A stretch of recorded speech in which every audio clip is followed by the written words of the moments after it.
그 다음에 이제 재산권의 침해 여부에 대해서 살펴볼 건데,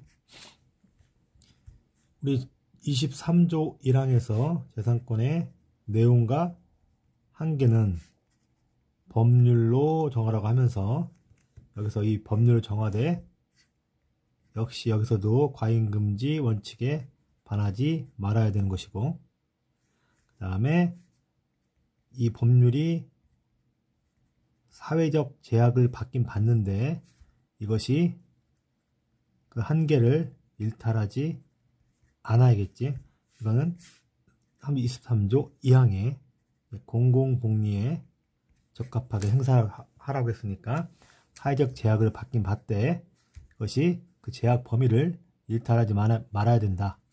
이런 그 제한이 있는데, 여기서 그래서 과잉금지 원칙에 반하지 말아야 되는데 이것을 위반하는 경우가 꽤 많다. 그래서 거의 대부분 여기서 37조 2항에 과잉금지 원칙이 위반되어서 재산권을 침해하는 것이고, 원래 사회적 제약은 원칙적으로 합헌, 보상을 해주지 않아도 합헌이기 때문에 이게 일탈만 하지 않으면 문제가 없다. 그래서 일탈한 경우에만 이 보상으로 완화를 해줘야 되기 때문에 이 일탈의 경우에 헌법 불합치를 통해서 보상입법을 만들 수 있게, 그래서 보상입법 만들어 가지고 피해를 완화해줘라, 요런 시스템을 간다. 그래서 23조 1, 2항도 역시 법률로 정하되 과잉금지 원칙에 반하지 말아야 되는데 그 과잉금지에 위반되는 것들이 거의 대부분의 위헌 판례고, 그리고 사회적 제약에 따른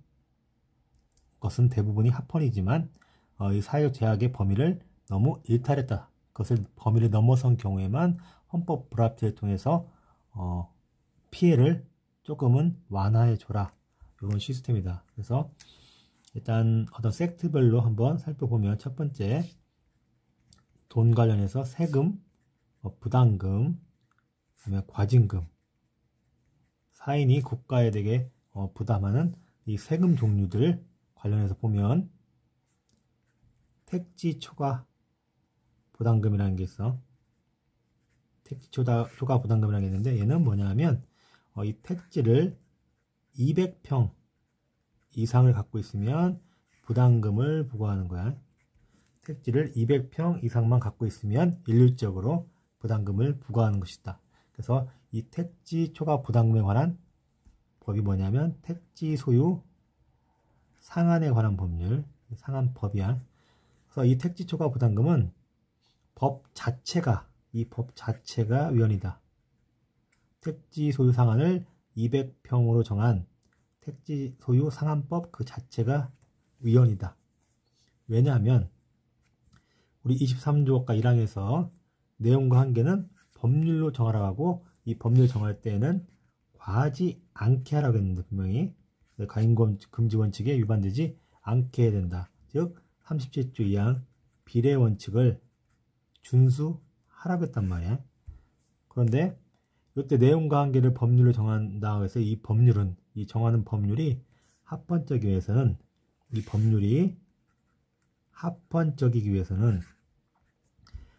이 법률이 장래에 적용될 법률이 헌법에 합치해야 되고, 앞으로 일어날 장래에 이 법률이 적용돼서도 합치돼야 되고, 플러스 알파로 뭐가 있냐면 이 법률이 과거에 이미 형성된 법적 상태에 따라서 생긴 구체적 권리, 즉 구체적 재산권에 대한 침해를 정당화할 이유가 있어야 된다. 이유가 존재해야 된다. 그래서 23조 1항의 재산권의 내용과 한계는 법률을 정하는데, 이 법률이 합헌적이기 위해서는 장래에 적용될 법률이 헌법에 합치될 뿐만 아니라 과거의 법적 상태에 의해서 부여된 구체적 권리에 대한 침해를 정당화하는 이유가 존재해야 한다. 이게 이 택지 소유 상한법에서 이 판례에서 나온 문구야. 그런데 택지 소유 상한법은 위헌이라고 했지. 그래서 여기서는 장래에 적용될 법률 헌법에 합치할 할지 모르겠지만 일단은 과거의 법정 상태에서 구체적 권리 침해를 정당화할 이유가 존재하지 않았다고 봤어. 그래서 어떤 얘기가 있냐면 법 시행일 전에 이미 200평을 갖고 있던 애들, 200평을 추가로 뭐 사서 200평이 된 게 아니라 이미 200평을 전부터 갖고 있던 이 사람들한테까지 이 법률 적용하는 것은 신뢰 보호 원칙에 반한다. 이미 과거 형성된 신뢰를 보호하는 것 원칙에 대해 반한다고 봤고,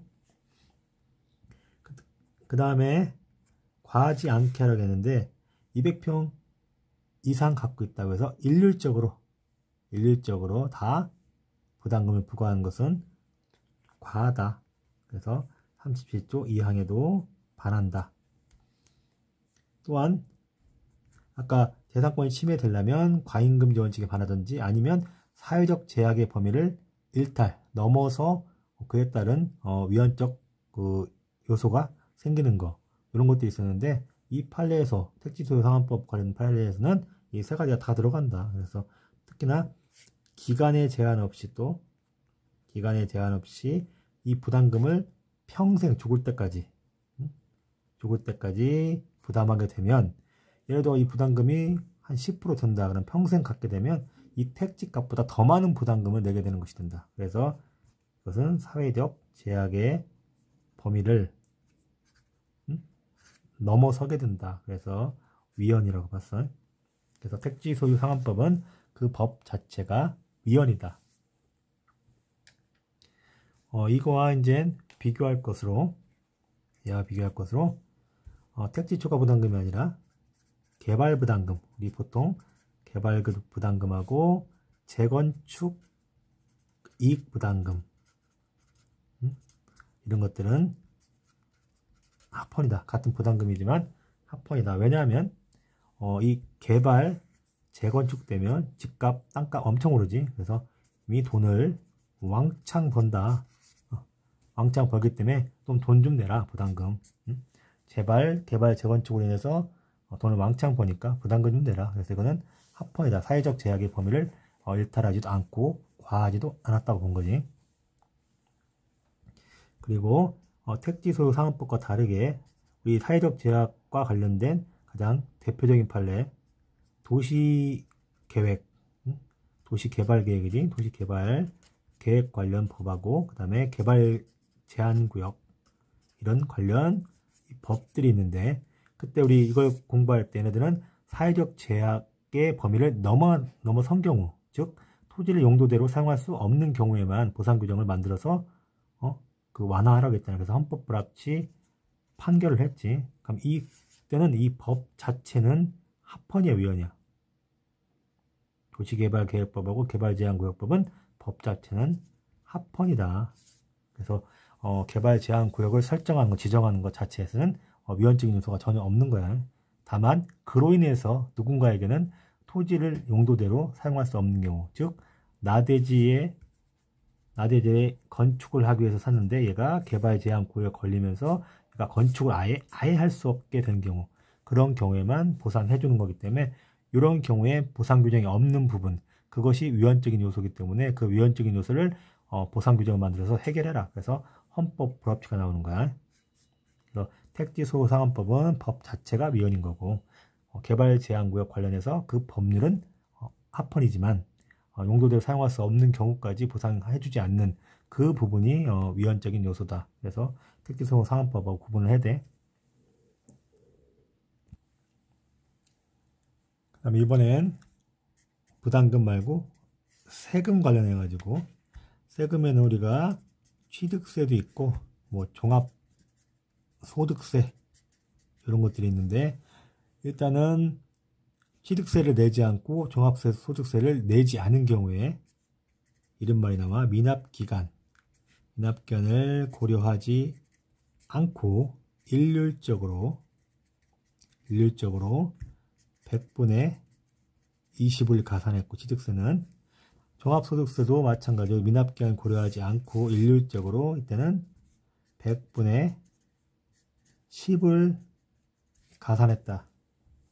그런데 취득세 같은 경우에는 미납시간 기간을 고려하지 않고 일률적으로 100분의 20 가산한 관련한 거에서 헌재가 위헌 판결을 냈다.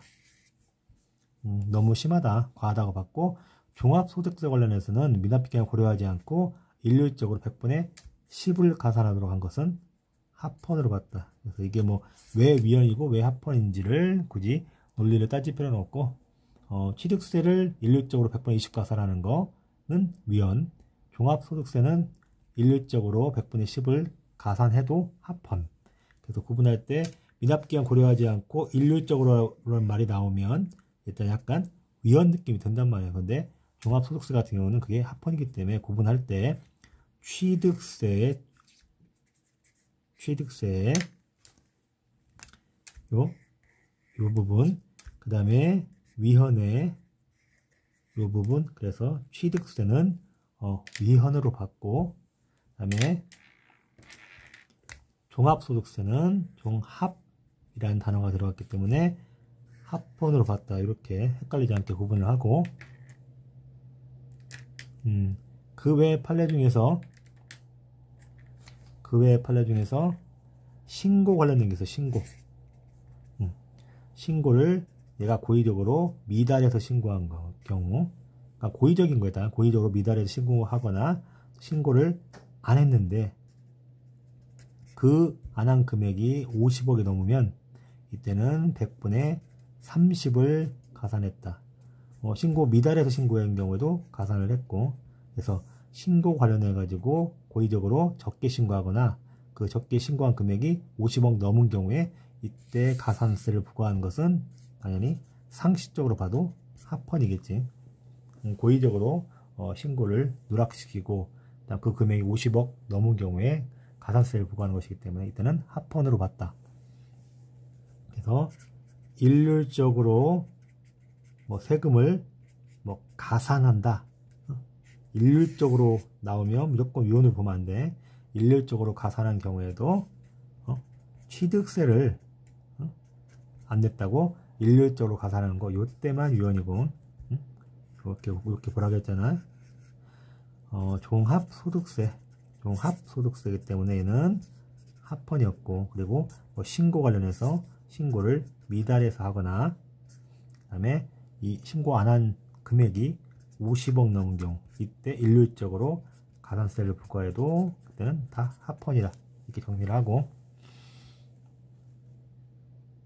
그 다음에 우리 조세 판례 중에서, 세금 판례 중에서 아주 고전적인 거, 옛날 게 있는데 뭐가 있냐면 토지 초과 이득세 판례가 있어. 그럼 94년 판례로 토초세는 세금 자체는 합헌이다. 잘 기억해야 돼. 세금 자체는 합헌이야. 근데 뭐가 위헌이냐면 기준 시가를 정하는데, 세금을 매기려면 그 땅값에 대한 시가에 대한 기준을 정해야 되는데, 이것을 대통령령에 위임했다. 그래서 우리 나중에 배우겠지만 국회는 본질적 사항은 입법, 그 법률로 정해야 해야 되는데 대통령령에 위임했기 때문에 얘는 조세 법률주의에 위반돼서 헌법에 반한다고 봤어. 토초세는 세금 자체는 합헌인데 기준 시가를 정하는 것에 있어서 대통령령에 위임한 부분, 그게 조세 법률주의에 위반돼서 헌법에 위반됐다고 봤다. 그리고 여기 하나 잘못됐고, 그 다음에 시가, 시가가 올랐다 내렸다 하겠지. 집가가 오르락 내리락 하잖아. 집가가 하락했을 때도 똑같이 이 토초세를 내는 거, 똑같이 부과한 거, 요 부분도 위헌이라고 봤다. 그래서 토초세 같은 경우는 세금 자체는 합헌이지만 아주 중요한 부분, 기준 시가, 그리고 그다음에 기준 시가에 대해서 하락한 경우에 똑같이 부과한 거, 물론 일부만 위헌이지만 너무 본질적 사항이 위헌이기 때문에 이때는 이 관련된 법 자체를 현재는 위헌이라고 판단했다.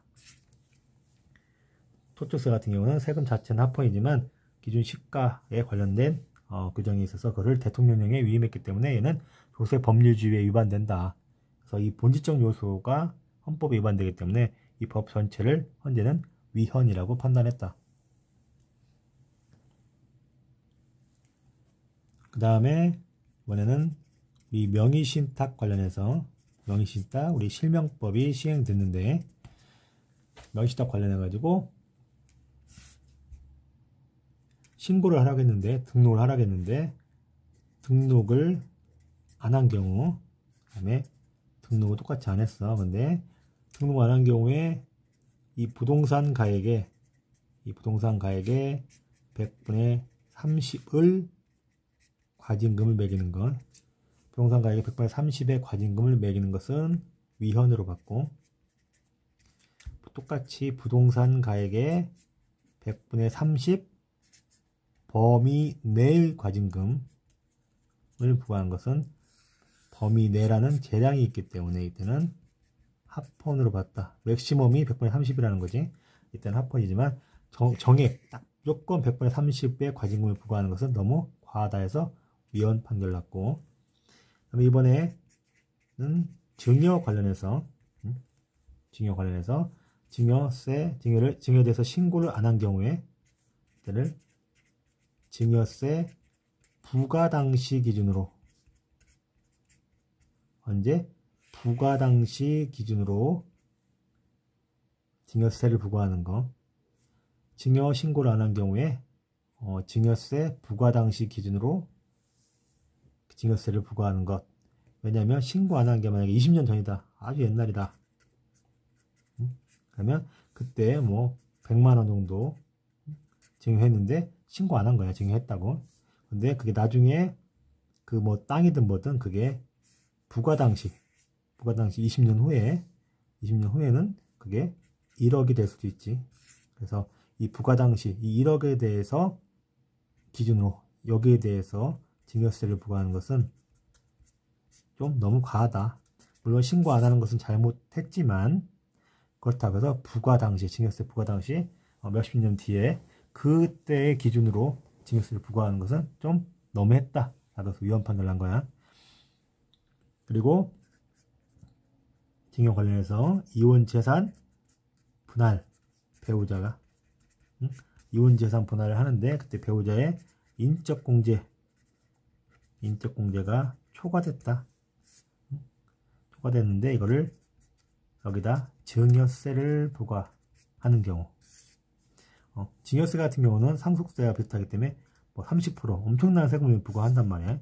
근데 이런 작은 조그만 공제를 빠뜨렸다고 해서 그거를 증여도 아닌데도 불구하고 증여세 이 30%나 부과하는 것은 너무 과했다라고 본 거야. 아까도 신고 안 했다고 해서 자그마한 금액에 대해 신고 안 했다고 해서 나중에 엄청난 금액에 30%나 되는 그런 증여세를 부과하는 것은 너무 과하기 때문에 얘네들은 다 위헌이라고 본 거야.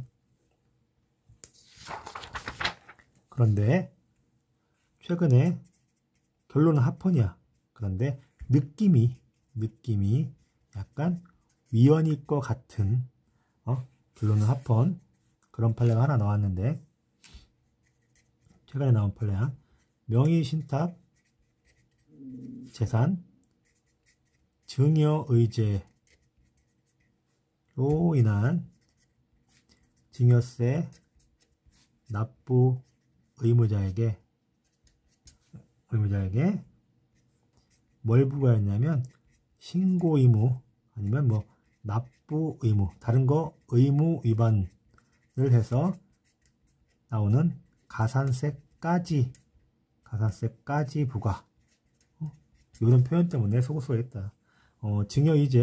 증여의제로 인한 증여세 부과 납부 의무자에게 이런 의무 위반에 대한 가산세까지, 까지라는 표현 때문에 위헌이라 속을 수가 있는데 이것을 합헌으로 봤다는 거. 왜냐? 이유를 알면 금방 알아. 뭐 가산세까지 부과하는 것은 좀 과하다는 느낌이 드는데 과할 이유가 없다는 게 이 증여의제, 증여 의제라는 뜻이 뭐야? 뭐 간주된다는 거지. 진짜로는 증여가 아닌데 증여로 간주되는 거야. 근데 증여로 간주가 되려면 뭐가 필요하냐면 조세 회피의 목적이 있어야 돼. 그래서 명의시작자산에 대해서 조세를 안 내려고 그런 목적으로 한 경우에만 증여 의제가 되는 거예요, 애초에. 그래서 조세 회피의 목적만 없다면 증여 의제로 갈 리도 없고 증여 의제로 그거에 대해서 가산세까지 부과할 이유도 없다. 그래서 조세 회피 목적만 없으면 되기 때문에 이 조세 회피 목적으로 인하 생긴 증여 의제에 대해서 납부 의무 위반, 신고 의무 위반에 대한 가산세까지 부과해도 헌법에 위반되지 않는다. 포인트는 조세 회피 목적이 없으면 되는 거기 때문에 과하지 않다고 본 거야. 요 판례 합헌 판례 나왔다는 거 기억해두고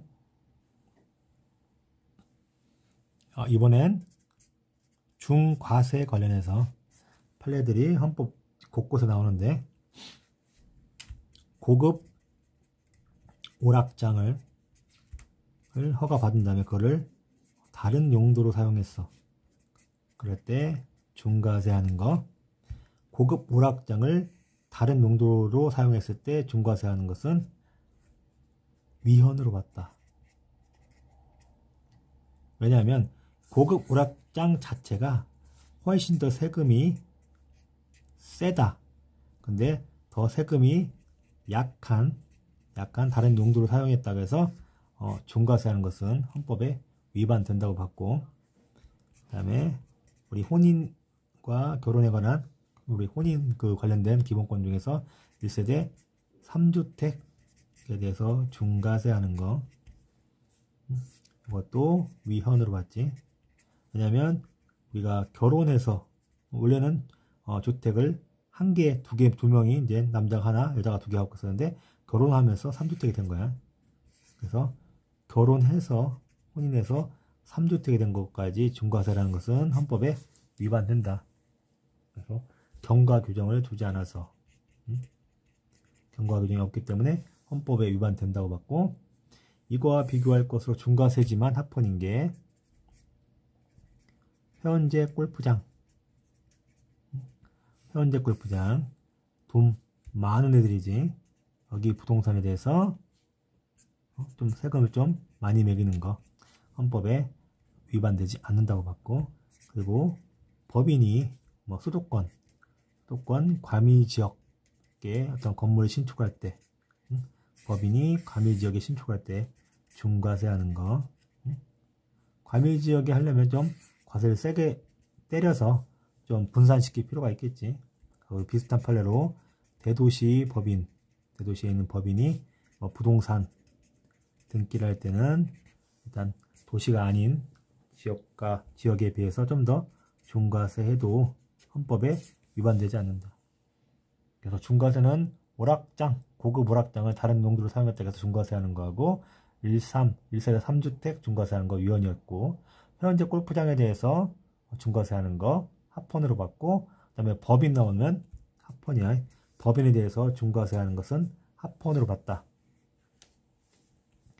그 다음에 우리 국세 우선 조항이 있어. 우선 국세가 뭐뭐뭐에 우선한다는 조항이 있는데, 일단 국세가 아무 이유 없이 아무 제한 없이 담보 물건보다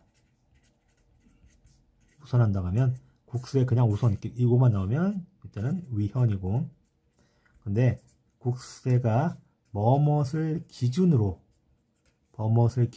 이런 말이 들어가고 담보 물건보다 우선한다. 뭐뭇을 기준으로 우선한다고 하면 이때는 합헌으로 봤다. 대표적으로 신고일 기준으로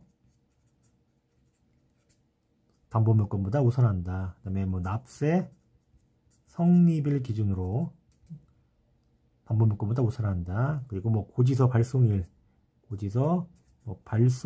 기준으로 해가지고 기준으로 담보 물건보다 우선한다는 말이 나오면 이때는 합헌이야. 이때 어떻게 기억하냐면 그냥 담보 물건보다 우선하면 위헌이고, 기준으로라는 말이 나오면서 우선 이 두 가지가 합치면 우선이란 말 나고 기준, 이 두 가지가 합쳤을 경우에는 합헌이다. 그래서 기준 우선 나오면 일단 합헌, 기준 우선 나오면 합헌. 그래서 국수의 우선 조항에서는 우선 나왔어. 그러면 기합이야. 우선 기합, 그래서 우선 기준 합헌, 우선 기준으로 합헌, 우선 나오면 기합, 우선 나오면 기합. 반복해서 기억할 수 있도록 하고, 그다음에 이번에는 퇴직금 제한 관련해서 퇴직금을 제한하는데 왜 제한하느냐.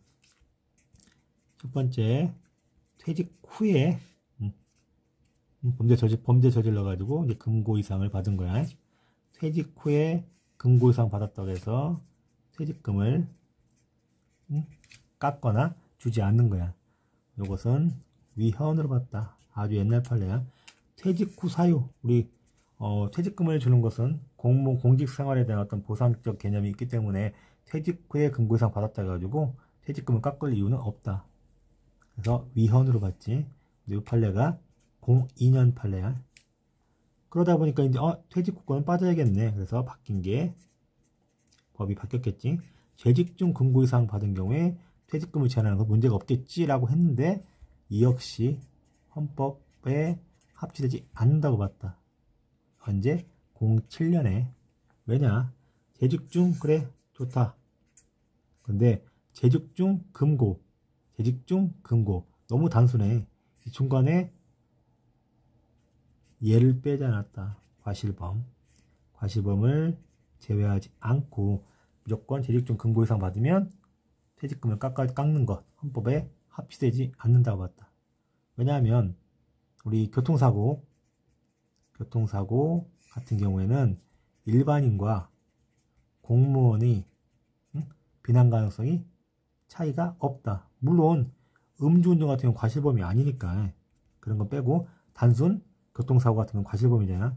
이런 경우에 일반인과 공무원이 똑같다. 그래서 공무원이라고 더 비난받을 이유가 없기 때문에 이러한 이유로 과실범으로 금고 이상 받았다 해가지고 퇴직금, 공직생활에 대한 어떤 보상적 개념인 퇴직금까지 줄이는 것은 헌법에 합치하지 않는다. 그러니까 과실범을 좀 빼라 라고 해서 07년에 헌법 불합치를 하면서 어떻게 헌법 불합치를 하면은 언제까지 개정하라는 말이 있겠지.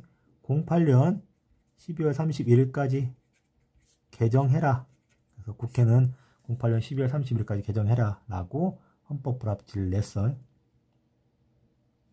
그러면 헌법 불합치 냈기 때문에 다시 개정을 해야겠지.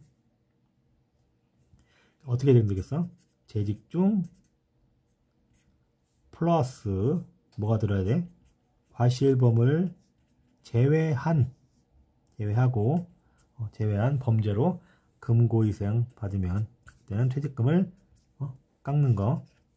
이것은 언제 개정됐냐면 09년에 개정이 됐다. 09년 12월 31일에 개정이 된 거야. 그래서 과실범 제외라는 것을 추가해서 이제 헌법에 합치되게 법을 개정했다. 그런데 여건이 간단하잖아. 퇴직 후 사유로 퇴직금 제한하는 거 헌법에 위반된다. 그래서 그 자체가 위반된다는 건 삭제하면 되지. 아예 조항을 삭제하는 거다. 위헌이기 때문에 재직 중 사유로 금고 이상 받은 경우에 퇴직금을 제한하는 것은 헌법에 불합치한다 해서 나머지 부분은 맞으니까 여기에 과실범만 좀 빼는 거 요거만 추가하면 되겠다 해서 헌법 불합치 판결이 났다. 그래서 그에 따라서 09년에 개정을 했는데 문제는 07년에 08년까지 개정하라 했는데 09년에 개정함으로써 1년간 이 법이 효력을 상실한 거야. 재직 중 사유로 금고 이상 받은 경우에 퇴직금을 안 받는다. 그때 과실범을 제외한다겠지. 근데 이게 이 자체가 실효됐기 때문에 이 법이 1년간 없어진 거야. 1년간 없어졌어. 그렇다면 그 전에 재직 중 사유로 금고 이상 받은 경우만 퇴직금을 제한하고 과실범은 제외하는 거.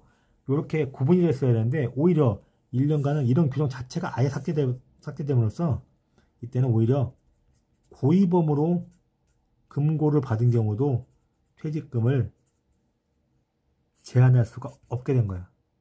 그래서 1년간은 고의범까지도 다 지급을 할 수밖에 없게 됐는데, 그러면 이 1년간 봉뜬 기간, 1년간 봉뜬 기간, 09년에 개정하면서 1년간 봉뜬 기간 동안에 지급한 것, 고의범한테 지급한 것은 다시 환수해야겠다. 고의범으로 금고유상 받은 애들은 퇴직금 안 받아야 될 놈인데 퇴직금 다 줘버렸다. 그러니까 그 관액, 2분의 1 금액 내놔라 라고 이 환수하는 규정을 붙이게 둔 거야. 근데 이미 지급한 돈을 소급해서 다시 뺏는 것, 그것을 진정 소급 입법으로 봐서 위헌으로 봤다. 그래서 다시 한번 정리하면, 퇴직 후 금고유상 받으면 그거는 당연히 위헌이었고, 퇴직금 깎으면 당연히 위헌이었고, 재직 중의 사유로 금고유상 받으면 퇴직금 깎는 거 과실범을 제하지 않았기 때문에 역시 헌법에 불합치한다라고 해서 법은 개정한 것까지 좋았어. 근데 너무 늦게 했다는 거지. 09년에 개정했기 때문에 1년간 텀이 생겨서 고의범까지 다 퇴직금을 지급해버린 거야. 그 1년 동안은. 근데 부칙에서 이걸 뺏고 싶으니까 1년간 지급한 그 고의범한테 지급한 부분은 환수하겠다라는 부칙을 둔 것은 진정소급입법으로서 헌법에 위반된다고 봤다. 입법자 니네가 잘못한 것 같고 왜 일반 국민들한테 그 피해를 돌리냐. 그래서 진정소급입법으로 헌법에 위반된다고 봤어. 저렇게 과실을 제외란 말이 제외하지 않은 거하고, 그 다음에 이미 준 거 환수하는 거, 진정소급입법, 요게 여기까지 이제 위헌으로 나왔고, 그 뒤에 이제 다 개정돼서 최종적으로 과실을 제외하고 금고 이상 받으면 퇴직금을 제한하는 것. 이것은 이제 이때부터는 합헌이겠지. 이게 13년부터 이제 나온 판례들은 합헌이다. 그리고 그 뒤에 또 요거에 대해서 합헌 판결 받으니까 또 하나 찔러본 게 뭐냐면, 범죄의 종류와 형의 경중을 가리지 않고, 재직기간이 5년 넘으면, 5년이 넘은 애들이 금고를 받으면 퇴직금의 2분의 1을 감액하는 거. 재직기간 5년 이상인 공무원이 범죄 종류, 형의 경중을 가리지 않고 금고 이상을 받으면 퇴직금의 반만 감액하는 거. 이것은 합헌으로 봤다. 여기에 전제는 앞에 과실범을 제외하는 거였다. 제외하고 범죄의 종류, 형의 경중을 가리지 않고 재직기간 5년 이상인 공무원이 금고 이상의 형을 선고받으면 퇴직금의 2분의 1을 감액하는 거. 합헌으로 봤다. 그래서 팁으로 문제 풀 때는 일단은 과실범 제외에 그다음에 2분의 1 감액 이런 말이 나오면 합헌으로 보면 된다. 과실 제외 그다음에 2분의 1 감액 합헌. 과실 제외 2분의 1 감액 이란 말이 나오면 합헌으로 문제를 풀면 된다.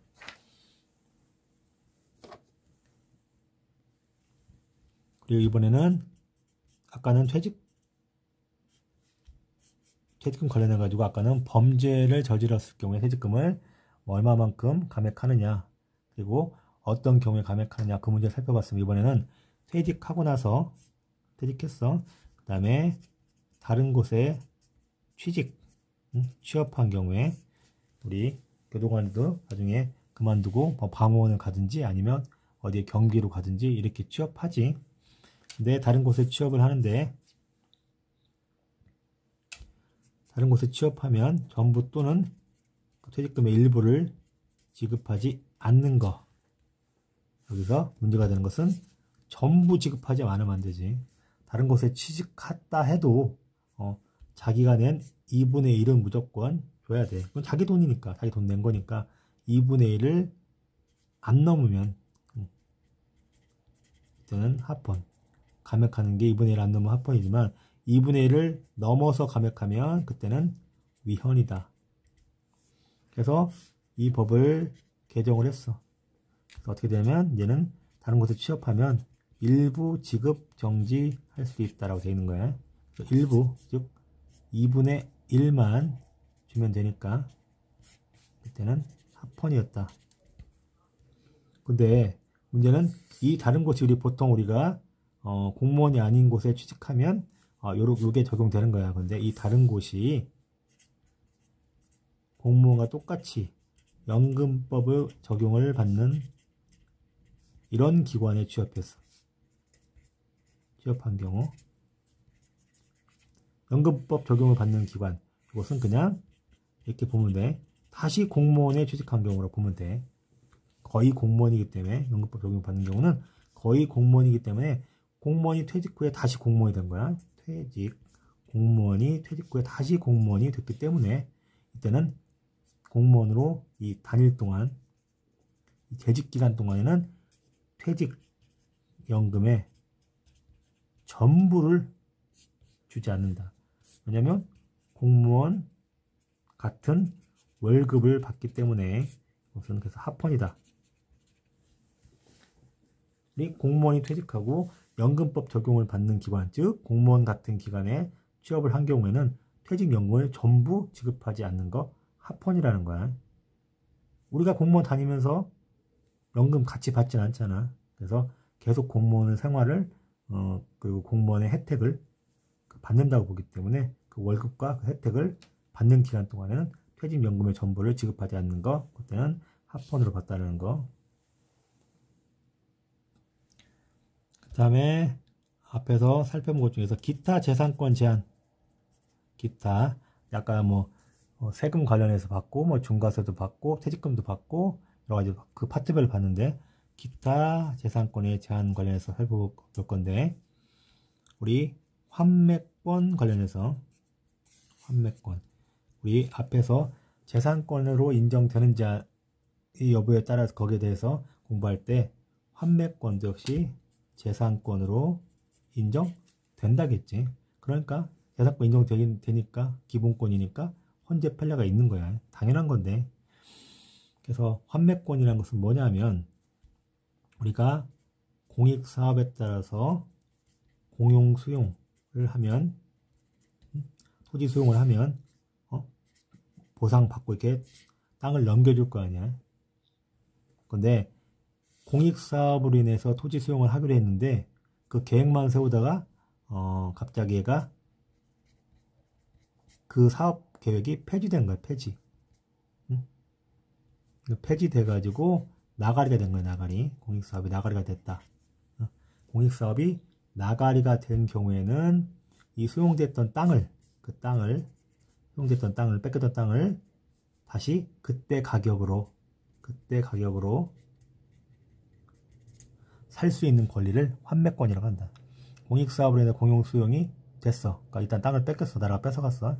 보상을 받았고 그 다음에 나중에 공익사업이 폐지가 돼가지고 나가리 돼가지고 그 땅을 그때 가격으로 다시 살 수 있는 권리, 그것을 환매권이라고 한다. 일단 그래서 이 환매권이 뭔지는 굳이 알 필요가 없고 환매권도 재산권에 포함된다는 거 하나 기억하고 그 다음에 환매권이라는 단어가 나왔다 그러면 문제 풀 방법은 두 번째 이제 위헌인 판례는 딱 한 개밖에 없다. 환매권 관련해서 뭔 얘기가 나오면 다 합헌이고 하나 위헌인 판례만 기억하면 된다. 그래서 환매권 위헌 판례 하나 보면 수용 개시일로부터 아까 공용 수용과 관련됐다 했지. 공용 수용 개시일로부터 10년 이내에만 이 환매권이 발생하고 10년이 넘어가면 10년 넘은 후에 그 공익사업이 나가게 되면 그때는 환매할 수 없게 이 10년 이내에만 라고 해서 이렇게 기간 제한을 둔 거야. 이 발생 기간을 제한한 거. 이것을 위헌이라고 봤다. 근데 행정법적으로 이 내용에 대해서 이해해도 좋겠지만 굳이 헌법상으로는 환매권 나오면 환매권 재산권이다 하나 기억하고, 두 번째 요거 위헌인 판례 수용 개시일부터 10년 이내에만 발생하도록 한 거, 환매권이 10년 이내에만 발생하도록 한 거, 요거 하나만 위헌이라는 거, 요거만 기억하면 돼. 요게 위헌인 이유는 발생 기간 10년 이내에만 발생 기간을 제한하는 방법이 있고, 그 다음에 행사 기간을 제한하는 방법이 있는데, 발생 기간을 제한하는 것이 훨씬 더 침입적이야. 이런 행사 기간의 제한은 덜 침입적인 방법이 있음에도 불구하고 더 침입적인 발생 기한을 제한했기 때문에 이것은 과잉금지 원칙 중 최소 침해성 원칙에 반하기 때문에 헌법에 위반된다 라고 본 거야. 근데 환매권 나면 이제 요 암기법 하나만 기억하면 된다. 18 환매권 내면 18만 위헌이고 나머지는 다 합헌이다. 18 두 가지가 나와야 된다. 10년 그리고 발생이라는 말 나오면 위헌, 요거만 위헌이야. 환매권 나면 18만 위헌이다. 환매권은 18만 위헌, 나머지는 다 합헌. 그 다음에 이번에는 소멸시효 관련된 판례를 살펴볼 건데, 이것도 역시 한 개의 위헌 판례만 정확하게 기억하고 소멸시효가 나오면 다 합헌으로 보면 된다. 그런데 주의할 거, 주의사항 뭐냐면, 요 암기법을 통해서 속으면 안 되는 게 뭐냐면, 뭐뭐 기간 동안에 청구하지 않으면 마지막에 소멸한다라는 말이 나와서 이게 다 소멸시효가 아니라는 거야. 소멸한다는 두 가지로 나눠진다. 소멸시효가 있고, 그 다음에 제척기간, 이렇게 두 가지로 나누는데, 소멸시효는 우리가 예를 들어서 채권 같은 경우에 10년 채권이 있다. 10년 동안 한 번도 청구하지 않으면 10년 후에 그 채권은 소멸한다. 그런 것을 소멸시효로 하는 거예요. 만약에 중간중간에 9년 6개월이 됐는데 그때 돈 주세요 한번 하면 다시 중단되고 다시 1년부터 계산되는 것이 다시 10년이 계산되는 거야.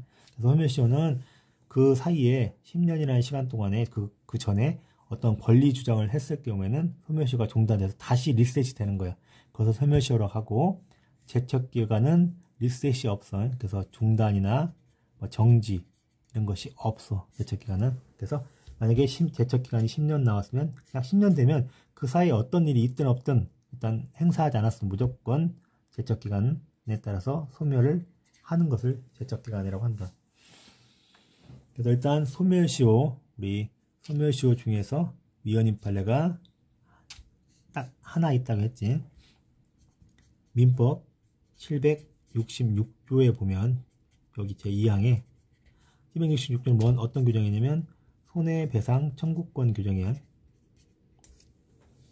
근데 손해배상 불법행위에 위한 손해배상 청구권 규정이 있는데 1항에 불법행위의 손해 및 그 다음에 그 가해자, 불법행위 저지른 그 가해자를 안날로부터 3년, 안날 3년, 손해도 알았고 가해자도 알았으면 3년이면 충분하다 행사하게. 당연히 이거는 합헌으로 받고, 손해 및 가해자를 안날로부터 3년 동안 행사하지 않으면 이 손해배상 청구권은 소멸한다. 더 이상 청구할 수가 없다. 그것은 합헌으로 받다. 그런데 이 항에 불법 행위를 한 날, 그 다음에 요게 10년이야. 불법행위를 한 날이야. 불법행위 한 날. 이 가해자가 불법행위를 한 날. 그 상대방 피해자가 알았는지 몰랐는지는 아직 모르는 거야. 불법 한 날부터 10년 동안 행사하지 않으면 이때 시효로 소멸한다. 손해배상 청구권이 소멸한다라고 되어 있는데, 문제는 이 안날부터 3년 얘를 어디 적용했냐면 과거사 정리법에 적용하는 거. 이 과거사 정리법은 뭐냐면 옛날에 뭐 민간인 희생사건, 그 다음에 뭐 중대한 인권 침해 사건, 뭐 조작사건, 간첩 조작사건 같이 그게 과거에 있었던 잘못된 것을 정리하는 법인데 엄청 오래된 일들이잖아. 그런데 앞날로부터 3년이니까 앞날로부터 3년 이것은 문제가 없다. 앞날 3년을 여기다 적용하는 것은 문제가 없다. 근데 2항이 문제야. 2항. 불법행위를 한 날이야. 가해자가. 피해자 기준이 아니라 가해자가 불법행위를 한 날로부터 10년 동안 이 피해자는 모를 수도 있지. 근데 이미 보니까 이런 경우에 민간인 희생 중대인권 조작 사건은 10년이 훨씬 지났다. 훨씬 지났기 때문에 불법행위 한 날부터 10년이라는 이 손해배상 청구권 그 2항 규정을 과거사 정리법에 적용하는 것은 헌법에 위반된다. 다시 한번 정리해보면 766조 2항 불법행위를 한날 가해자 기준으로 불법행위 한 날부터 10년 동안 손해배상 청구권을 행사하지 않으면 청구권이 시효로 소멸한다. 이게 760조 2항은 합헌이야. 2항도. 근데 이거를 과거사 오래된 10년도 훨씬 지난 이 과거사에 적용하는 거 이게 위헌이라는 거야.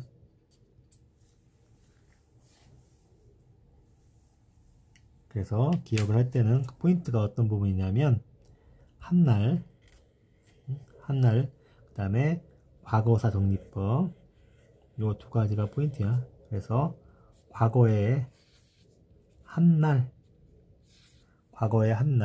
얘만 위헌이고 나머지는 다 합헌이다.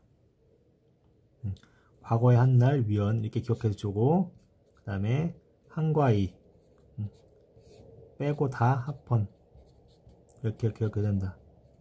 한과이는 뭐냐면 한날 과거사에 적용하는 거 위헌, 한과이 빼고 다 합헌 아니면 과거의 한날 빼고 다 합헌, 한과이 빼고 다 합헌 아니면 과거의 한날 빼고 합헌 두 가지 중에서 더 편한 방법을 선택해서 하나 정확하게 소멸시 나오면은 얘 빼고 다 헌법에 위반되지 않는다가 정답인 거야. 그 다음에 이번에 너무너무 중요한 판례 기출 가능성이 너무 높은 파트야. 상속 관련해서 특히나 우리 민법이라는 우리 큰 사법 가장 큰 사법 중에 하나인 민법에서 이전까지는 딱 암기하기 쉬웠어. 딱 두 개만 위헌이었기 때문에 이 두 개만 기억하면 됐는데 최근에 24년 올해 이게 3개나 더 나왔어. 그래서 24년 새로 나온 3개의 위헌 판례를 꼭 기억해야 된다. 이전까지 2개만 위헌인 게 뭐였냐면 민법상이야. 민법상 나머지 법에서 상속세 뭐 이런 거는 위헌들이 더 있어. 근데 민법상 상속에 관련 판례 중에서 이전에는 2개만 위헌했는데 최근에 24년에 3개가 더 나와버렸다.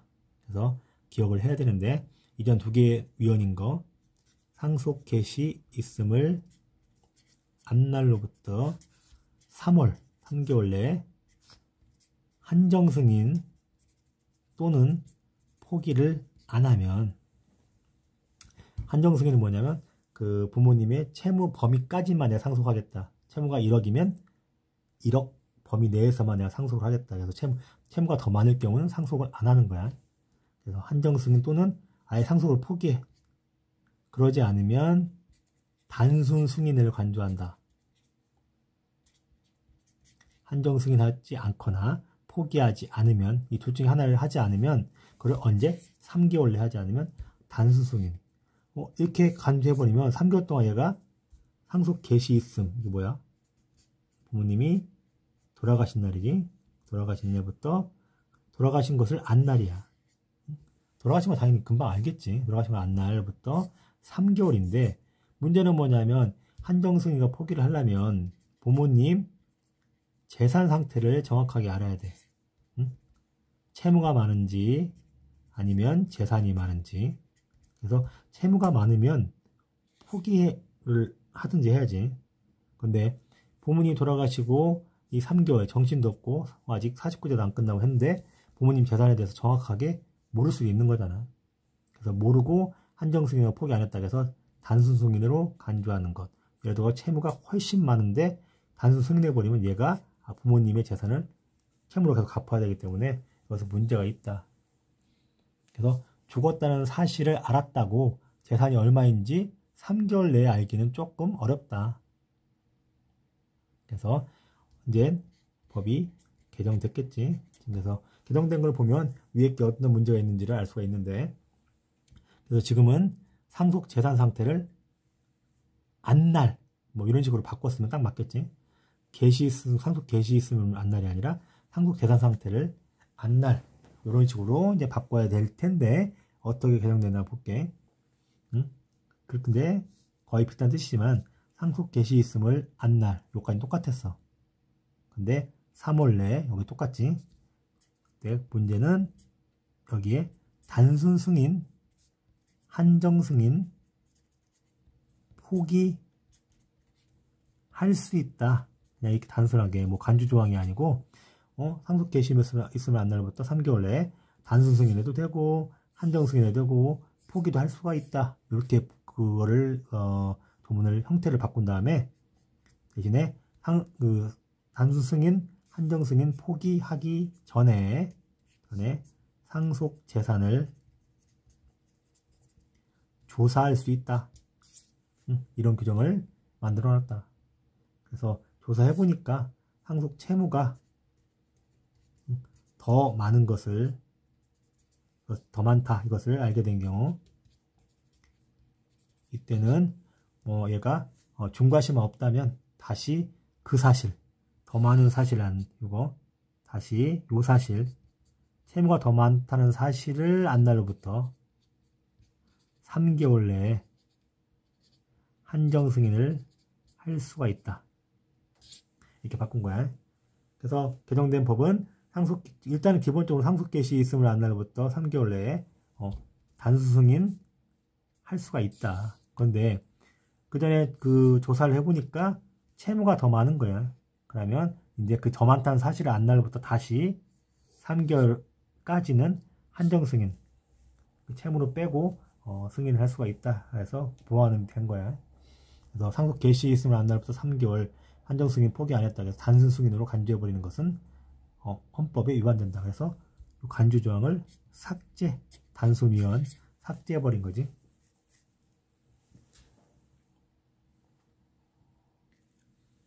그래서 일단 상속에 대해서 단순 승인으로 간주하는 거 고판례 하나, 상속 개시 있음을 안날부터 3개월이라는 이 짧은 기간 동안 한정 승인 포기하지 않으면 단순 승인으로 간주하는 그 조항이 민법상 상속 중에 하나의 위헌 판례였고, 두 번째는 뭐였냐면 상속, 이번엔 회복 청구권 관련해서 일단 간단하게 상속 회복 청구권은 뭐냐면 상속권자를 뭐 진정 상속권자, 진짜 상속권자가 가짜 상속권자를 다른 말로 참칭 상속인한테 청구할 수 있는 거. 원래 상속권자가 상속을 못 받고 엄한 놈, 가짜 상속인이 상속을 받았을 경우에 어떠한 기간 동안에 상속 회복 청구를 할 수 있어. 그거 내 거다. 돌려내라. 돌려줘라 라고 청구할 수 있는 것을 상속 회복 청구권이라고 한다. 또 근데 이것도 청구권이기 때문에 어떤 기간 제한이 있겠지. 그래서 보면 상속권의 규정을 볼게. 침해를 안날로부터 3년. 상속권 침해 안날. 침해 안날이 뭐야? 그러면 다른 상속인이 내 상속 분을 가져간 사실을 안날이야. 이때부터 3년?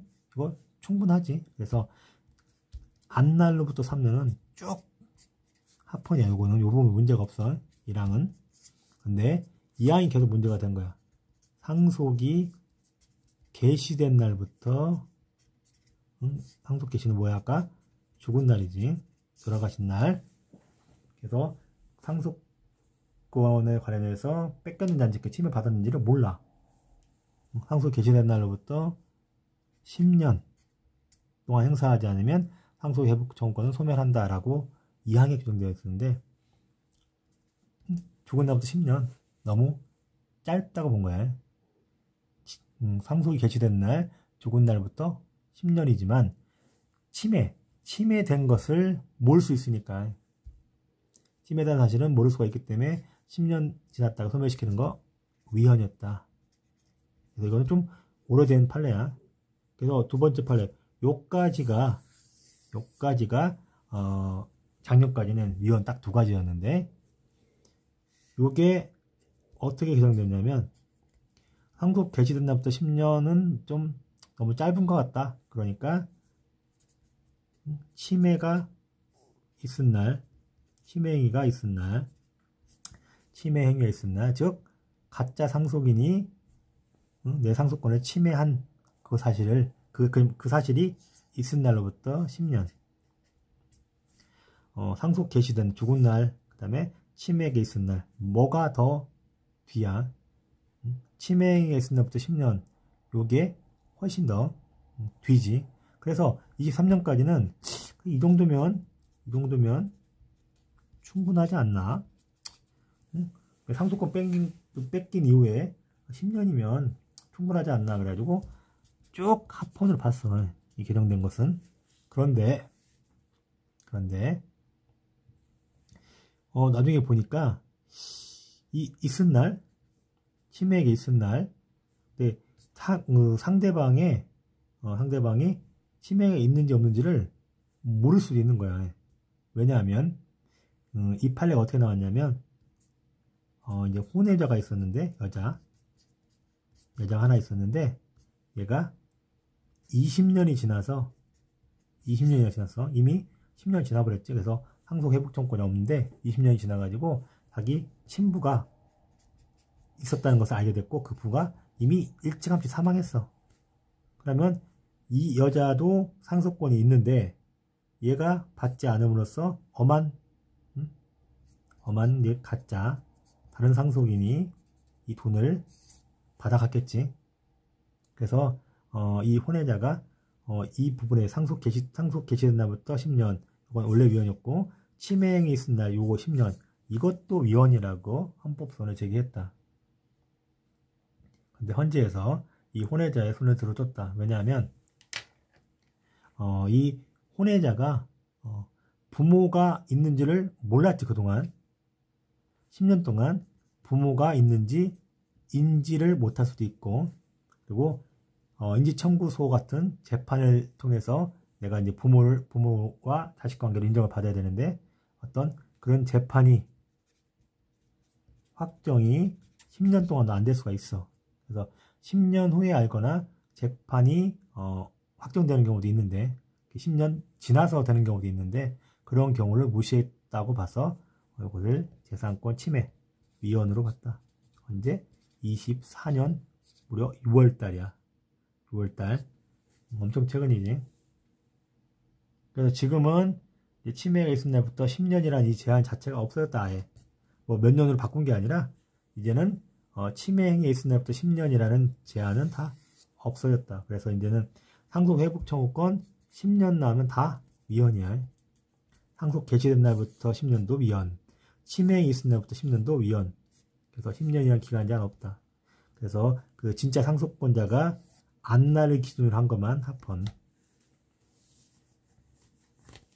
상속 회복 청구권 관련해서는 진정 상속권자, 그 상속인이 그 상속권 침해를 안날로 기준으로 한 것만 합헌이고 10년 나오면 그 나머지 기준으로 하는 10년은 다 위헌이다. 그래서 결국 그 침해를 알아야지만 그때부터만 계산된다.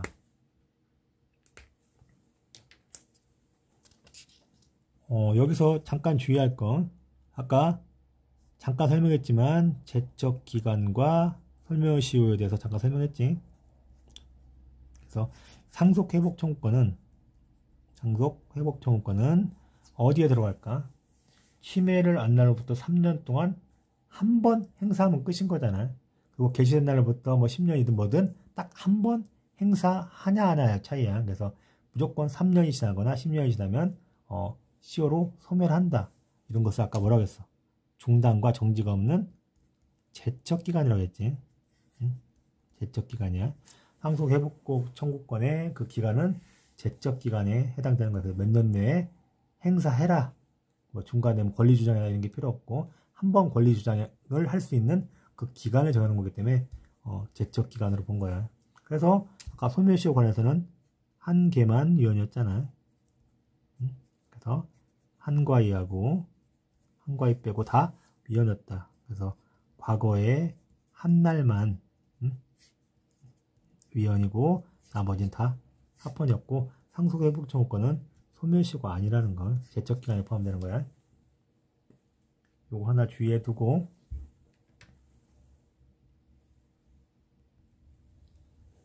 예, 그 다음에 검은색으로 볼게. 가장 하이라이트 유류분 관련돼서 민법상 유류분 관련된 규정이 최근에 헌법 불합치와 위헌 판결이 나왔다. 유류분 뭐냐? 원래 상속은 부모님이 보통 옛날에는 장남한테만 줬지. 거의 대부분. 그러다 보니까 나머지 가족들이 상속을 못 받는 것을 방지하기 위해서 장남한테만 몰빵하지 마라. 몰빵하지 마라. 라는 규정이야. 그러니까 유류분 상속 같은 경우에는 원래 자유롭게 피상속인 부모님이 자유롭게 증여 내 장남한테만 주겠다. 유증 죽어서 유언으로 주겠다. 라는 이 처분권이 있는데 그것을 제한하는 거지. 자유로운 증여, 유증, 처분 권한을 제한하는 거. 피상속인의 자유로운 증여, 유증 등의 처분을 제한하는 거기 때문에 이것은 일단 입법 목적은 정당하다. 즉 장남한테 몰빵하지 말라.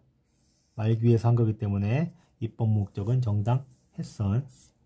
우리 입법 목적의 정당성에 위반된 거 다시 한번 살펴보면 목동에서 혼인 2번 한 다음에 2번 한 후에 긴급하게 교제 촬영 여기에 들어가지 않기 때문에 유류분 관련된 그 상속권 제한, 유류분에 대한 상속권 제한은 입법 목적은 정당한 거지. 그래서 여기서 걸리지 않았다. 그런데 좋았어. 장남한테 몰빵하지 말라는 거 좋았어 아주. 그런데 상속인, 이 상속 받을 놈이 개 쓰레기야. 응? 상속인이 개 쓰레기인데도 상속을 해줘야 돼. 왜냐하면 상실사유를 상속권 상실사유를 규정해 놓지 않았다. 상속인이 개 쓰레기인 경우에도 그 유류분 상실사유를 규정해 놓지 않음으로써 그것은 좀 너무했다. 그래서 요거에 대해서는 그러면 상실사유를 규정해라. 규정해라. 규정이 없으니까 규정해라. 요거 하나 추가해서 규정해라. 그러면 판례의 그 헌재 판례의 결론은 뭐로 되겠어? 규정해라. 없애라가 아니라 하나 추가해서 규정해라. 헌법 불합치겠지. 그 다음에 이번엔 반대로 상속인이 쓰레기인 게 아니고 굳이 지금은 형제자매랑 계속 같이 살자. 대가족 그 사유가 아니기 때문에 굳이 전혀 상속 재산에 기여가 없는 형제자매까지도 유류분을 인정한 거. 그건 상속 재산 형성에 기여가 없음에도 불구하고 굳이 뭘 인정했냐. 그럼 인정한 것을 없애라. 없애라. 없애라는 것은 뭐야? 그것은 단순위원. 단순위원 해서 그냥 없애라. 지워라. 형제자매 지워라. 그래서 유류분 관련돼서 2개의 판례 24년에 판례가 헌법불합치 하나는 또 위헌 이렇게 판결 났다. 그래서 24년에 3가지 판례가 위헌 판결 났지. 상속 회복 청구권 관련해서 10년 나오면 일단 그 위헌이고, 그 다음에 여기 유류분 관련해서 상속인이 쓰레기인데도 불구하고 상실사유를 규정하지 않음으로써 쓰레기한테까지 상속분의 유류분을 주는 거, 그렇기 때문에 이 상시 사유를 규정해라. 헌법 불합치였고, 형제 자매까지 굳이 유료분을 인정할 필요는 없는데도 불구하고 인정했기 때문에 그거 없애라. 단순 위헌 판결을 했다.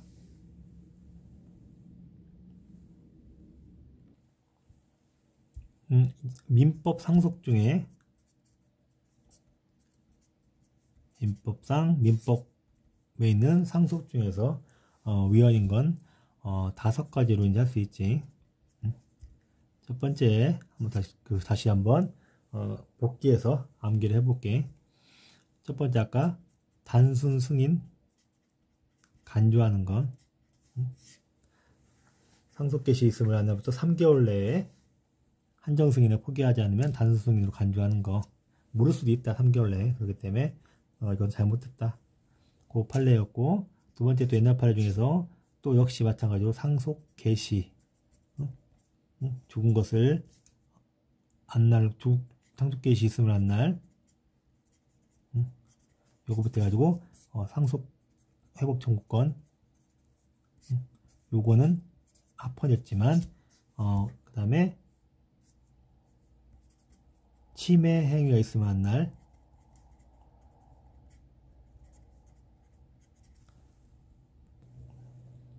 다시 한번 상속권에 침해 있음을 한 날부터 3년, 그것만 합헌이었고, 상속이 개시된 날부터 10년, 일단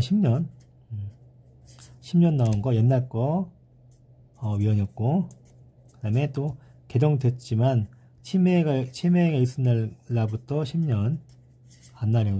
그 있은 날부터야 10년 또 상속 회복 안 하면 소멸하는 거, 그것도 역시 위헌이었고, 이렇게 3가지였고, 그 다음에 유류분 관련해서 2가지